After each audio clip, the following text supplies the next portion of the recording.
And the weather is still all over the place. Yes, it is. And Steve is all over the place with his move. We're recording the show early and hoping he will have internet hooked up at the new house. Well, I'm not sure when and how this is going to happen. Coming up on the next few shows, I might be on the phone. I might be on my notebook if I can get Wi-Fi at least hooked up. And I got to run wires in the new house. It's just very confusing. So for a few shows, I will be all over the place. You know, then you should head down to New Mexico so you can ride the Virgin Galactic Spaceplane. I bet they have satellite internet. Oh, I can use their satellite. That's a good idea. I don't know if I'll have internet, but they might. So that's a good idea. I think I'll do that. Well, and we're also going to talk about the Razzie Awards. We're going to talk about a lot of stuff we can figure out how to talk. Yes. But we could talk about the cooler term for my 5 o'clock shadow here. Yep. It's called Designer Stubble. All characters, events, and interviews in this show, even those based on real people, are entirely fictional. All celebrity voices and answers are impersonated by untrained individuals. This is just for fun and is how we would like the conversation to go. Welcome to What Happened in the World Today. I'm Steve. And I'm Scott, and this is a tale of how bad life decisions led to a YouTube show. And we're going to talk about what we've noticed is going on in the world today. And it's going to be a very confusing 2 weeks. Yes, it is. You're moving, and that's going to be interesting. Yeah, so we're going to pre-record shows, post-record shows. I don't know what we're going to do. I don't know if I'll have internet in the new house or not. I mean, eventually I will, but I don't know how soon I will have it in the new house. Right. So this is award week. The Oscars just finished up. We're pre-recording stuff, so that's why I have all the awards in the back. And I like the new look of all the Oscars behind you. Yeah, there's an award. I used this picture before, but I just figured with awards coming up. And plus, we're going to talk about the Razzies. The Razzies first, and then we'll go into the Oscar stuff, which we won't have all the Oscar information because we're pre-recording stuff and post-recording stuff and confusing recording stuff. But what is actually the picture behind Scott. Yeah. Oh, we had an ice storm. Woohoo! We had almost a third of an inch of ice. A third of an inch. That's a lot of ice. That is a lot if it's straight ice. In Yes. Vegas, we had 4 days of snow. It snowed for 4 days. Actually, the day it snowed the worst, the kids went to school, but the day following that, the kids didn't go to school. Isn't that funny? They were not being cold, but they literally shut down the expressway between here and LA because the roads were iced over. It was too dangerous. Then they shut down the road between here and Arizona because it was too icy and too dangerous. So they've actually isolated us out, and then airplanes and all that were all jacked up and in the wrong places. Yeah. The airports. Well, whenever it hits in a place that's not used to it, they just cannot cope. Plain and simple. You know, here in the Midwest, do you think it stopped us? Hell no. Well, actually, it did. So yeah, that was the worst part. What happened was because of the weather on the East Coast, the planes got delayed coming in and out of here. So the planes could actually get in and out of here. They just couldn't get to here to get in and out of here.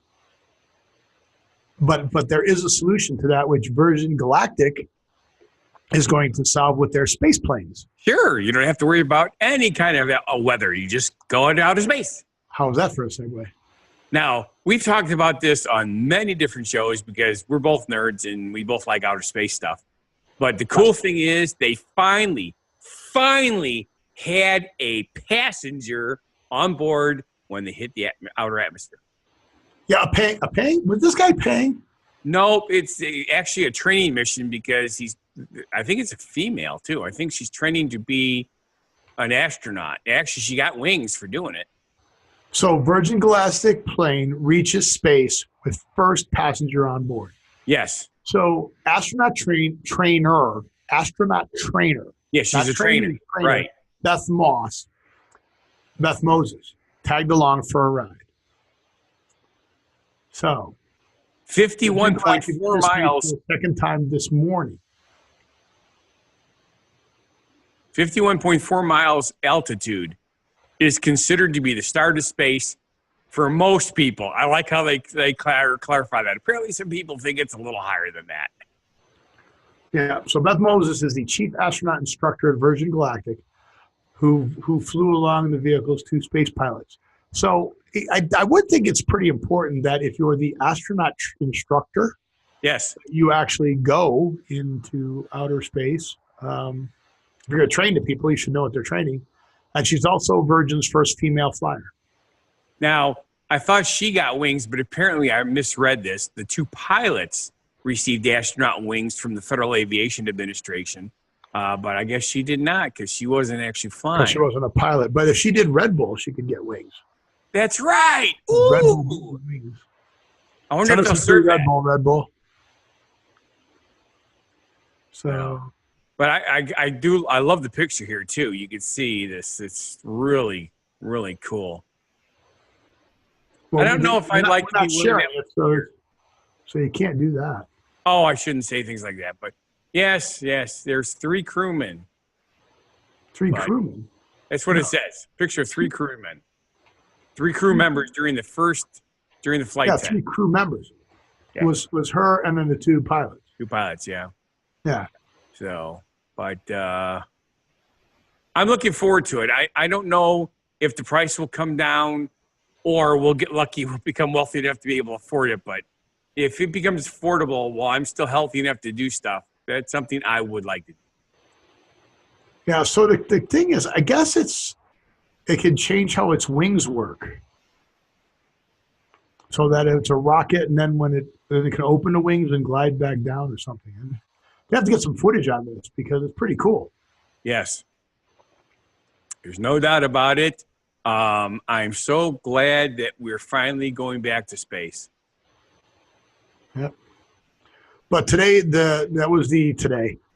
they made the flight, it wasn't today, was the 5th powered flight of the VSS Unity. So that's the 5th time that this plane has gone up. Yep. And it's looking like it's they got the bugs worked out of it because it's doing well.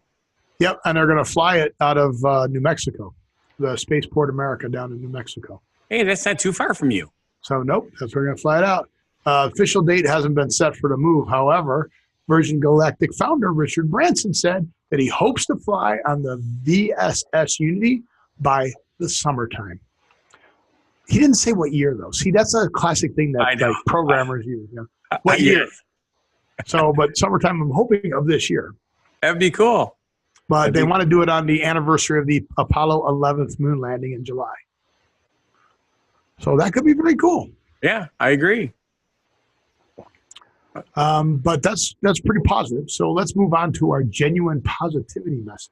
Ooh, and I found one from Joe Dante. From who? Joe Dante. You mean Joseph James Dante Jr.? Okay, let's get sophisticated now. Charles He doesn't have to call me Junior. Third. My name isn't Joseph. My name isn't James. But he doesn't have to call me Junior. He did one of my favorite movies. Gremlins. What were the rules? What were the rules for Gremlins? Don't feed them. Don't give them water. After midnight. After midnight. It was only after midnight? Don't feed them after midnight, and don't get them wet. Yeah. So. All right, don't give Scotty Gremlins. He doesn't remember how to take care of them. Yes, I know. Besides, they start out really cute, but then they're not so nice. No. So, what is Joseph James Dante Jr.'s genuine positivity message? Editing is where movies are made or broken. Many a film has been saved, and many a film has been ruined in the editing room. I agree. Not exactly sure that's a positivity message. Yep. But okay.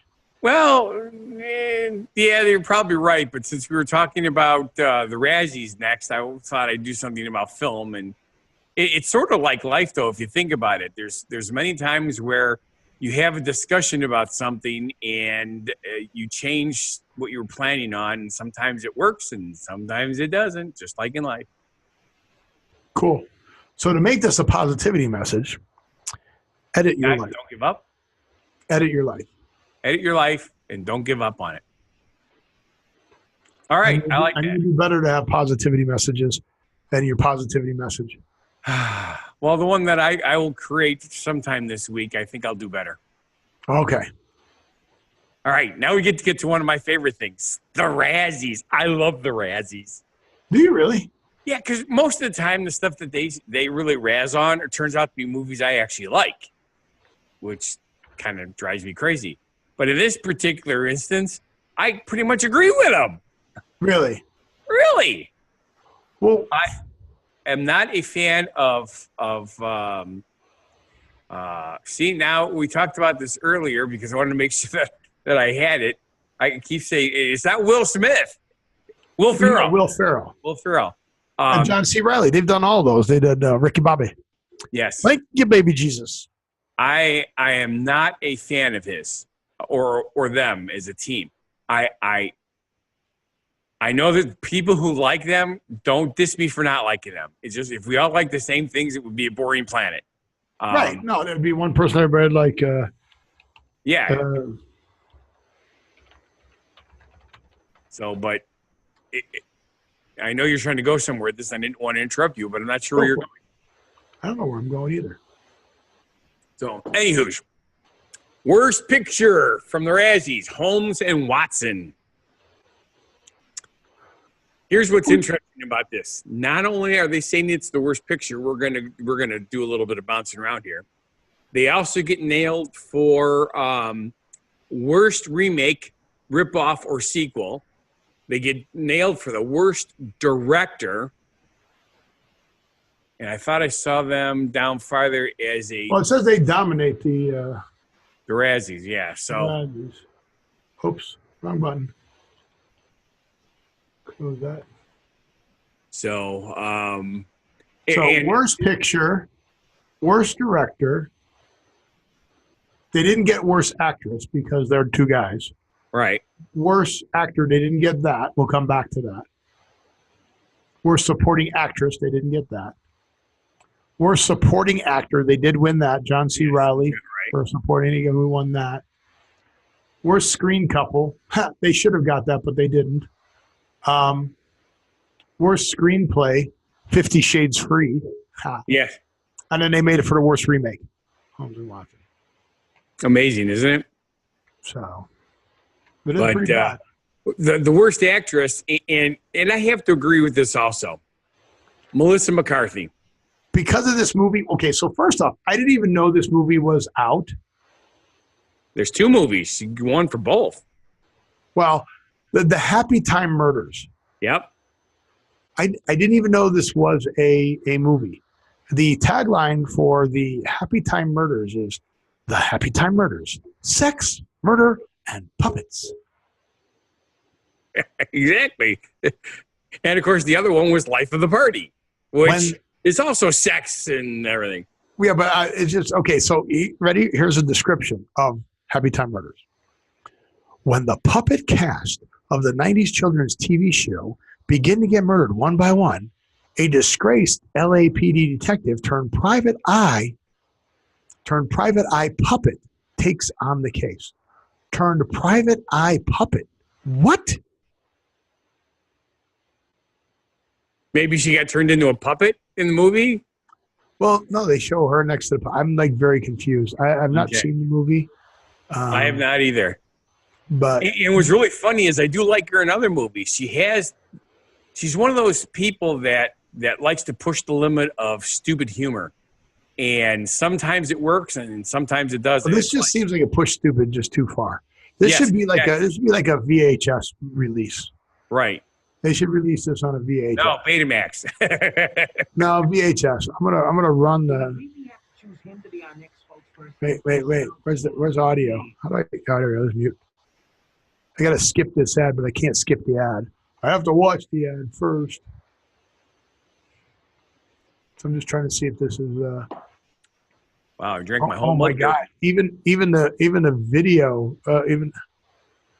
Okay, so the trailer starts off with a stripper on a pole, and all the characters in the place are puppets. Puppets, okay. So she's dancing, and they're okay. It's really weird. And oh wait, I like this girl. The actress who's playing the part, I can't get back to her of name. the stripper? of the stripper. Yeah. Okay. What am I watching? I have no clue. All right. So, folks, go out and. Okay. Way too weird. Yes. Way too weird. Go so watch Elizabeth the movie Banks was the when it stripper. comes out a red box for $1. Just in case you were wondering, Elizabeth Banks was. I don't even. I'm like, wow. Okay. Yeah. So that was very weird. And then the other movie was what? But The Life of the Party? Okay. Life of the Party, not just Life of the Party. All right, let's go there. Let's go there. Let's go there. And then Life of the Party 1, Life of the Party. It's got to be Life of the Party 1 because it's 2018, right? Because there was a Life of the Party before that. Oh, yeah, this is just weird. May 11th it came out. Okay, so let's see. After her husband abruptly asked for a divorce, a middle-aged mother returns to college in order to complete her degree. I think I saw this one, but yeah, no way. But here's my favorite part. For the worst actor, Donald Trump as himself in Death of a Nation and Fahrenheit 11/9. Yes. But you completely skipped over? What? Melissa McCarthy won Worst Actress for two movies, but she also got a Razzie Redeemer Award for Can You Ever Forgive Me, which they said she did a great job in, and I have to agree, she did a great job. Well, I didn't know we were doing the Redeemer part stuff, but okay. Well, it was right. We were with Melissa McCarthy. I was still doing the people who sucked here. Okay. So I was working my way down like Donald Trump, and I was going to go down to which I think is funny that the worst supporting actress was Kellyanne Conway. I don't think of Kellyanne Conway as an actress. Right. I don't think very much as a whatever she was. Yes. Or whatever she was advising him. But then he also won for Worst Screen Combo. Yeah. Worst Screen Couple. Donald Trump. And his self-perpetuating pettiness. So, pretty funny. So, that's the Razzies. I was looking for some history on the Razzies of where that started. Been around a while. But, yeah. It is Mocking Movie Prize Award recognition of Worst Film, co-founded by UCLA film graduates and film industry veterans John B. Wilson and Mo Murphy. The annual Razzie Awards ceremony in Los Angeles precedes the corresponding Academy Awards ceremony by 1 day. Yes. Super 8mm film reel. The first ceremony was held on March 31st, 1981 in John B. Wilson's living room alcove. In honor of the worst film of the season. That's hilarious. Okay. So he usually has potluck parties for the Razzie Awards, and that's what they do. So that's pretty funny. I agree. I enjoy the Razzies. And then we find out who wins all the other stuff later, and that's always kind of cool, too. And I recall a couple of times some of the winners of Razzies actually won Oscars for the same movie that they won the Razzie. The Razzie Fork, it was so bad it was good? Is that what you're saying? Yeah. So, but very weird. I wish I should have looked that up before the show, but we're out of time, so we should probably get to the Praise origin story. Yeah, we're not out of time, but we are running up against it as we usually do it. Yes, we're good at that. We are good at just talking about nothing for a period of time and entertaining ourselves. But so I don't know if this is a phrase origin story. Well, it is a phrase describing something, but it's origin. But the origins go back to the early 80s. And I don't know, can you tell that I have a little going on right here? Well, because of the fact that your hair is light, gray, that is, it's like not very noticeable. So sorry, you don't look rough and tough. I don't qualify for designer stubble. No. But remember when Don Johnson did that and everybody was trying to do that with their razors, not just shave all the way? You bet. So basically, it's meaning a short growth of beard. Wait. We don't know what it is. We never saw what our phrase origin was. Oh, designer stubble. What's that? That's our origins. Our phrase origin? Our phrase is designer's stubble. Ah. And the meaning is a short growth of beard aimed to affect a rugged, masculine, or deliberately unkept appearance. So the famous ones out of the 80s were Don Johnson and Tom Selleck. Nope. Clint Eastwood. No. Yes. George Michael. Oh, George Michael was the biggie. Yeah, I forgot about him. Yeah, I forgot about him. But see, the reason that there's an origin to this is because stubble has been the word used since the 13th century to denote the short-cut stumps of grain stalks left in the ground after harvesting. And they started using stubble beard to refer to the short growth of men's beards. Well, I think designer stubble is much better than 5 o'clock shadow. Yes. So it's been a 5 o'clock shadow for the longest time. It has been. But everybody also loved the cool macho appearance affected by actors like Clint Eastwood. Yep. So. Well, even GQ, like, how to grow the perfect beard stubble. Yes. I mean, pick your weapon, learn your optimal length. And what? I thought it was pick your nose. Mind your borders. And I don't understand that. Okay. Feed your beard. Well, now we know what designer stubble means. There you go. So with that, I want to say thank you for watching. And if you feel our show is not a bad life decision, then please subscribe, watch our other shows and channels. Go to whathappened.world. That's right, .world. You can connect up to our Facebook, our Twitter, which we'll figure out how to get reconnected and working. Yeah, again. something weird happened to that, folks. Sorry. I still post, but go to my Instagram. That's more important. I think the Instagram is the better connection. My Instagram and my Facebook, I'm still posting stuff on that. So with that, I want you to live every day, and we'll see you at the next show. Be genuinely positive, live and love life, and have a good one. Crazy.